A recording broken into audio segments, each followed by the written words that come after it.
within the Bucks, there's sentiment that the team wants to continue playing here. Sources tell ESPN the team's statement about it, quote unquote, being imperative for the Wisconsin state legislature to reconvene after months of inaction was an important element of the action that players want to influence. So, and that's what we brought up. That's part of the mission, right? They're saying, wait, we just saw a man shot 7 times in his back at point blank range, and you guys haven't met in months? What's going on? And you guys need to meet and take a look at this case and take a look at what happened and some action. That we got the video for you. This ain't no digging in, Chris, and you don't know what happened. He said, she said. Oh, no. We got the video. Yep. Don't let this thing get lost. Don't let this thing get lost. So, Major League, so we'll see. I mean, it seems like, I don't know. You know, we won't know till they get out of this meeting, and maybe we won't even know then. But it feels like maybe, I mean, I guess I'm basing it on that tweet, that it seems like they may want to keep playing. And I got to be honest, there's a selfish part of me that would love to see the games continue. But if they're going to be able to really force some change by not playing, I would certainly love to see it. So we will see. I'm with you. I mean, I'm for change. I'm 56 years old, Chris. I've been at the other end of being pulled over numerous times, never feeling good about it. I had a Trayvon Martin situation where guys acting like they're cops in the neighborhood pulled me over when I was in high school. I've been through all of that. I've been followed around department stores. Do you know what I mean? Yeah. I've had women, old white women, clutch their purse when I walk by. You know, and I just graduated from Columbia Journalism School with a master's degree. And it didn't matter, Chris. It didn't matter. I've been through all of that. So I get it. I want to see change. I'm like you. I love sports. This is what we do. We didn't get into this business by accident. Right. It's what we did. Love that as kids. I don't want the games to go away, but I do want things to change for the better and for the people that's coming up after us. I do. No question. No question about it. And if we get inconvenienced for one season, I'll live with it. Right. I'll live with it. I'm totally with you there, man. Major League Baseball's gotten involved, Rob. I think 3 games were postponed tonight. And then a few African-American players whose teams did play, Jason Hayward, they decided to sit out. And Dexter Fowler. Yep. And so what are your thoughts on that, on baseball? Obviously, like Eddie said, there's only about 7-8% African-Americans, but, you know, they have, you know, done, you know, they had the Black Lives Matter shirts. Many of the guys kneeled down. It's also the sport of Jackie Robinson. So there's a history when you talk about baseball. But I will say, Chris, I'm not surprised by the Brewers. I'm really not. Because if you read the comments, I don't know if you did, by Craig Counsell, their manager. I didn't see those. He was very emotional a day or two ago. You know, like this wasn't new. Right. So there was some emotion going on there, and they all feel close to it. And I think they decided, and I give them respect, after the Bucks decided what they did, they called a team meeting, and 10 minutes later they came out and the players all agreed, and the Cincinnati Reds agreed with them. The Seattle Mariners, who have 10 black players, Chris, on their roster, they voted and said that they wouldn't play and against the San Diego Padres. So I understand why other players would want to get involved and why some of the other black players in the league have just decided, I don't want to play today. You know, to show solidarity, to understand, because they all know what's going on and that at some point you want to be a part of the solution. And if it means sitting down and getting people to take us seriously, and I mean us as in black people, brown people seriously, and treat us the same way, it's worth it. It's just worth it. No question. Know, a lot of these guys have kids. The greatest thing you could do if buying kids stuff or giving them a better world to live in, Chris, which one is better? Come on. Right. Enough with the stuff. Yep. Absolutely. Absolutely. What's your feeling on, let's say, the NBA, if they decided not to play? How do you think that would impact the other two major leagues, football and baseball? I'm not sure that it would. I'm really not. I doubt that baseball would stop. I doubt it, and I doubt that the football will stop. There might be people who are protesting like in solidarity, you know what I mean, for the NBA or something, Chris. But I'm not convinced. I'm not, especially the NFL. These are the same guys who 4 years ago, when Colin Kaepernick tried to bring attention to it, wanted no part of it. Most of them, you know. I mean, let's just be honest. We could sit here now and they're woke and there's a little more stuff going on and players have come around, but this was 4 years ago in their sport. This was started, Chris, in their sport. And we talked about it, both of us.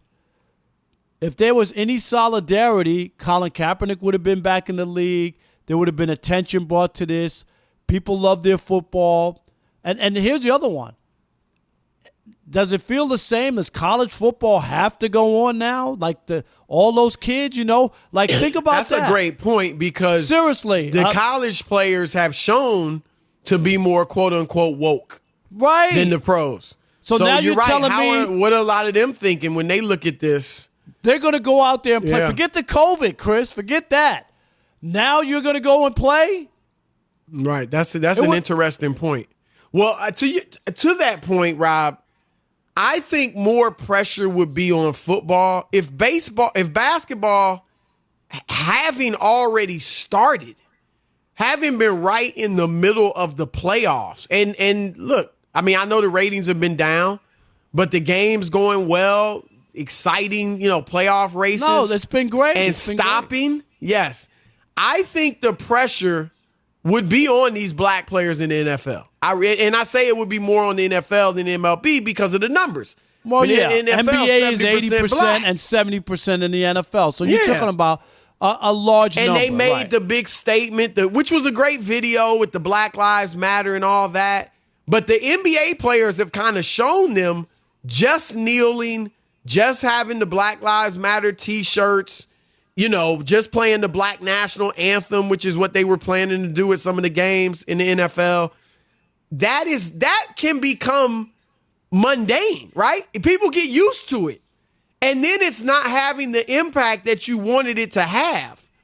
And I just think that it's possible that the NFL, the black players in the NFL would really look weak if the NBA players didn't play, and they did. Chris, the NFL players as a whole are weak. They won't even fight for their own health benefits and for things that affect them directly. You want to talk about today being shocked about the Bucks, walking away from the playoffs and willing to even forfeit. If you tell me the NFL players are not going to start the season because of this, I'll be the first one to say, I've seen it all. I've seen everything. And I don't know. Rob G, maybe you can help us. I haven't seen that many NFL tweets at all. That's a good point. I'm not watching. I haven't either. I'm not watching Chris Twitter like that or Instagram. So Rob G, you're good at that. Please tell me, are there NFL players saying? I saw a few that I saw Booger McFarland or something like that. Yeah, there's been a few. The Honey Badger being one. There's been a handful of other players, but definitely not as many as you would expect in a situation like this. Yeah, because they I still got to get that bag. And there's still a couple of weeks before the season, so they don't want to commit to something, Chris. And then the Bucks say, "Okay, we got step one. We got the ball rolling. We're going to continue to play." Do you know what I mean? So why commit to something without knowing where to buy? No. They shouldn't come out and make decisions. I agree, but just shouting out the Bucks, shouting out what they're doing. I haven't seen a lot of it, so that's all I'm saying. And we know, me and you have both said this over and over and over. They should be one of the strongest unions considering how popular football is and the money that it generates, but instead they're one of the weakest unions and usually get bent over. Excuse my French. You sound like Brian Finley going with the little extra language. Sorry about that. All right, 877-99 on Fox.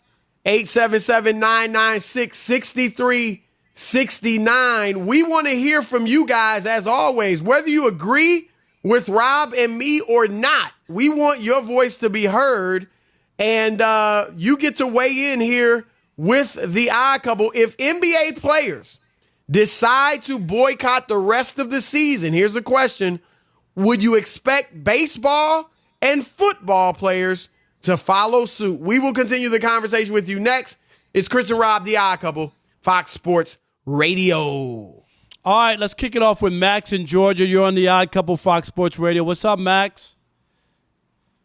All right, Chris, we'll get to the calls in one second. 877-99 on Fox. Max is there. Max in Georgia. Hey, guys. Man, it's about damn time the players took their power back from the billionaires, from the corporations. I think this could be the end of this bubble playoff, and I think it should be. I don't think these guys really all wanted to be there anyways. I think if the NBA wants to have their title of being the leaders of the woke sports world, now's your chance. You guys dropped the ball earlier this year, and now's your chance to pick it back up. No pun intended. This is a very powerful day, and I'm shocked to be talking to you guys about this as you guys are. I think sometimes principles and your beliefs have to take precedence over money, and I salute all the players today who said that was no mas. I salute you guys. I appreciate you guys talking about this all day, and thank you for giving me the time to speak on it. No, good comment by Max.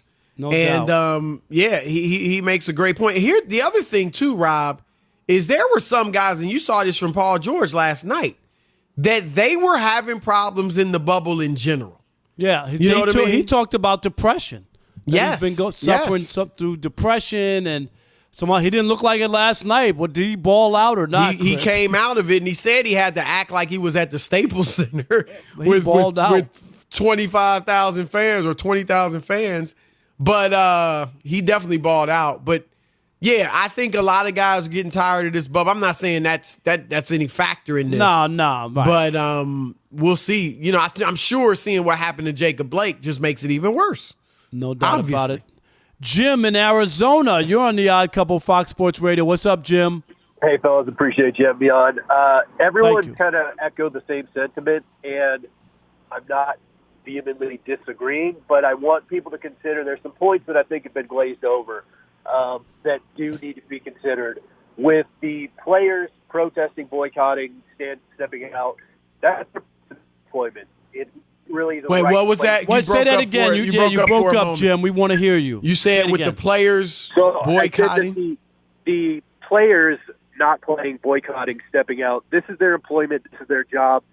It's never the right place to demonstrate a political position at your place of employment, number one.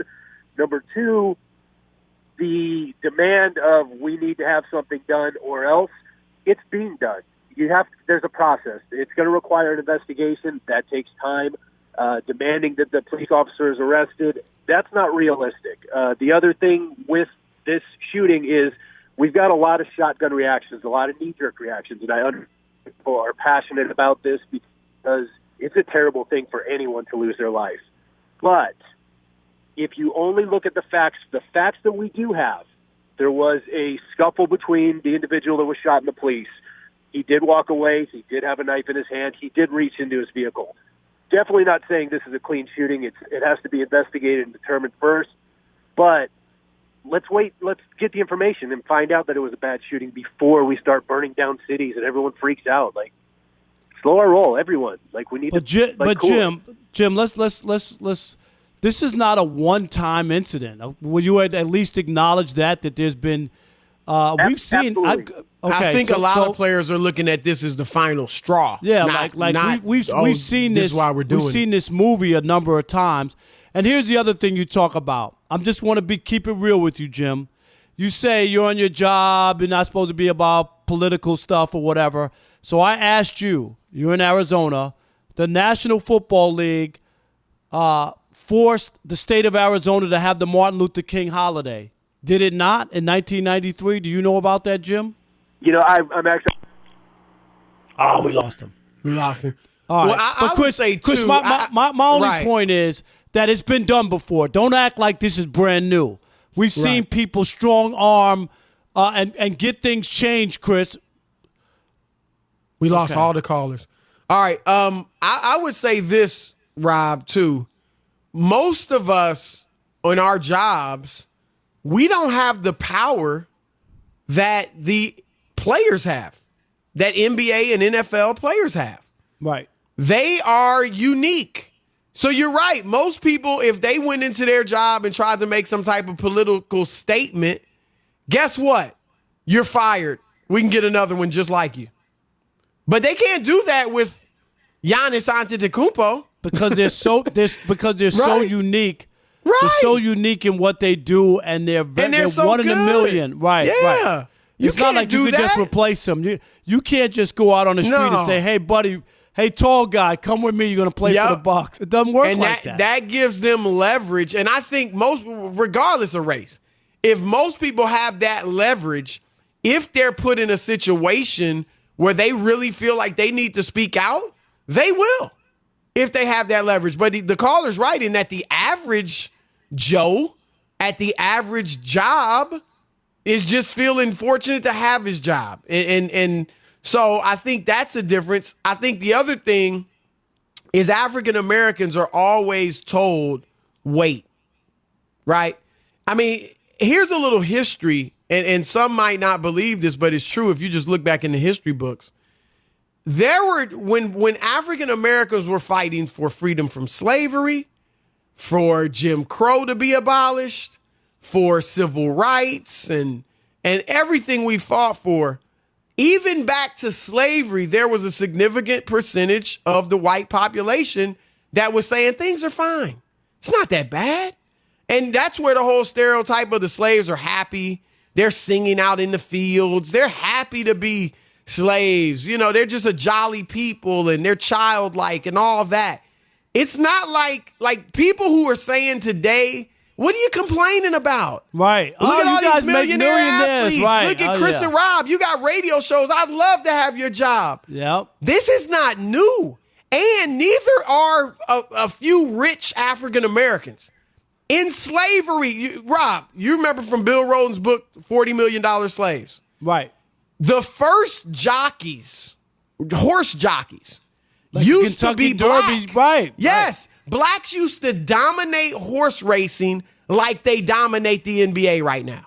You've seen I mean, that's where it was. The lawn jockeys, that's where they came They're from. all You black. see the Have you ever lawn seen them? jockeys. Right. Yep. Right. That's where, and that was even during slavery.